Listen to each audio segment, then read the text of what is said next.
ഈ video share ചെയ്ത് നല്ലൊരു കമന്റ് ഇട്ടുള്ളൂ. നിങ്ങൾക്ക് കിട്ടാൻ വേണ്ടി പോകുന്ന നമ്മുടെ ഒരു ഇൻക്യുബേറ്റർ ആണ്. നമ്മുടെ മുട്ട വിരിപ്പിക്കുന്ന ഒരു മെഷീനാണ് ഈ ബോക്സ് ആണ് ഈ കാണുന്നത്. ഞാനിപ്പോൾ നമ്മുടെ മലപ്പുറത്തുള്ള മജീദ്ക്കയുടെ ഹൈടെക് എഗ് ഇൻക്യുബേറ്റർ പ്രൊഡക്ഷൻ യൂണിറ്റിലാണ് അല്ലേട്ടാ. ശരിക്കും ഇതിപ്പോ എത്ര വർഷമായി സ്റ്റാർട്ട് ചെയ്തിട്ട്? നമ്മൾ ഏകദേശം 8 വർഷമായിട്ട് ഇൻക്യുബേറ്റർ സ്റ്റാർട്ടിംഗ് ഉണ്ട്. ഓക്കെ, നമുക്ക് ഏതൊക്കെ ടൈപ്പ് ഇൻക്യുബേറ്റർ ഇവിടെ ഉള്ളത്? ഇത് നമുക്ക് 60 കോയിമുട്ടക്കുന്ന മാനുവൽ ഉണ്ട്. പിന്നെ അതേമാതിരി തന്നെ 40 കോയിമുട്ടക്കുന്ന സെമി ഓട്ടോമാറ്റിക് ഇൻക്യുബേറ്റർ ഒക്കെ ഉണ്ട്. പിന്നെ 35 കോയിമുട്ടക്കുന്ന ഓട്ടോമാറ്റിക് ഉണ്ട്, 60 കോയിമുട്ടക്കുന്ന ഓട്ടോമാറ്റിക് ഉണ്ട്, പിന്നെ 65 കോയിമുട്ടക്കുന്ന സെമി ഓട്ടോമാറ്റിക് ഇൻക്യുബേറ്റർ ഒക്കെ ഉണ്ട്. അങ്ങനെ പല ടൈപ്പ് ഉണ്ട്. Manual, semi automatic, full automatic, ഇങ്ങനെ 3 ടൈപ്പ് ആയിട്ടാണ് ഉള്ളത്. അത് 30 മുതലുള്ള ഉണ്ട്. പിന്നെ നിങ്ങളുടെ റിക്വയർമെന്റ് അനുസരിച്ച് നമുക്ക് ചെയ്ത് കൊടുക്കാൻ പറ്റും.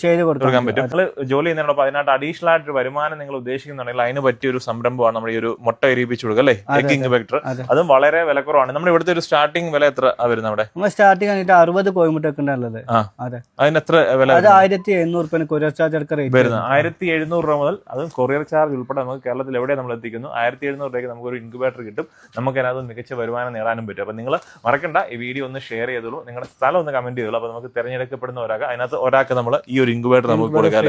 ഓക്കെ, നമ്മൾ കഴിഞ്ഞ മാസം പറഞ്ഞിട്ടുണ്ടായിരുന്നു, അത് നമ്മൾ കൊടുത്തിട്ടുണ്ടായിരുന്നു. ഒരു നല്ലൊരു വരുമാനം നേടാനുള്ള അവസരമാണ് നമ്മുടെ ഹൈടെക് എഗ് ഇൻക്യുബേറ്റർ നമ്മൾ തരുന്നത്. കുറച്ചു ദിവസം മുമ്പ് നമ്മൾ ഏതാണ്ട് ഒരു 20ഓളം മുട്ടകൾ ഇൻക്യുബേറ്ററിൽ വിരിയിക്കാൻ വെച്ചിരുന്നു. അതിന്റെ റിസൾട്ട് എന്തായെന്ന് നോക്കാം. 20 ദിവസത്തിന് ശേഷം നമ്മുടെ ഇൻക്യുബേറ്റർ തുറന്നു നോക്കിയപ്പോ കണ്ട കാഴ്ച, രാവിലെ കോഴിക്കുഞ്ഞിന്റെ കരച്ചിലേട്ട് നോക്കിയപ്പോ ഒരെണ്ണം വിരിഞ്ഞതായി കണ്ടു. ഏതാണ്ട് 1 മണിക്കൂർ കൂടെ കഴിഞ്ഞ് നോക്കിയപ്പോ രണ്ടാമത്തെ കുഞ്ഞ് വിരിഞ്ഞിട്ടുണ്ട്. സമയം അങ്ങനെ മുന്നോട്ട് നീങ്ങിക്കൊണ്ടേയിരുന്നു. ഇതിനിടയ്ക്ക് നമ്മുടെ ഇൻക്യുബേറ്ററിനുള്ളിലെ മുട്ടകളും വിരിഞ്ഞും കൊണ്ടേയിരുന്നു. പിന്നെ വൈകുന്നേരമായപ്പോഴേക്കും 20ൽ 13 മുട്ടകളും വിരിഞ്ഞിട്ടുണ്ട്. ഇനി വിരിയാനുള്ള മുട്ടകൾക്കുള്ളിൽ നിന്നും നമ്മുടെ കോഴിക്കുഞ്ഞുങ്ങൾ പുറത്തേക്ക് ഇറങ്ങാനുള്ള തയ്യാറെടുപ്പിലാണ്. എന്തായാലും നമ്മുടെ മജീദ് ഖാന്റെ ഇൻക്യുബേറ്റർ സംഭവം സൂപ്പറാണ്. റിസൾട്ട് നോക്കിയിട്ട് സാധനം വാങ്ങാന്ന് പറഞ്ഞ ചങ്ങായിമാരെല്ലാം ചാടി കയറി ഓർഡർ ചെയ്തോളൂ. പിന്നെ കഴിഞ്ഞ വീഡിയോയിൽ നമ്മുടെ കഴുകനാശാത്തി കയ്യിലേക്ക് മുട്ടയിട്ടത് എഡിറ്റിംഗ് ആണെന്ന് കുറച്ചുപേര് കമന്റ് ചെയ്തിരുന്നു. അവർക്ക് വേണ്ടിയാണ് ഈ ഒരു ക്ലിപ്പ് വീണ്ടും പോസ്റ്റ് ചെയ്യുന്നത്. അപ്പോൾ വീഡിയോ ഇഷ്ടപ്പെട്ടാൽ സപ്പോർട്ട് ചെയ്യാൻ മറക്കല്ലേ.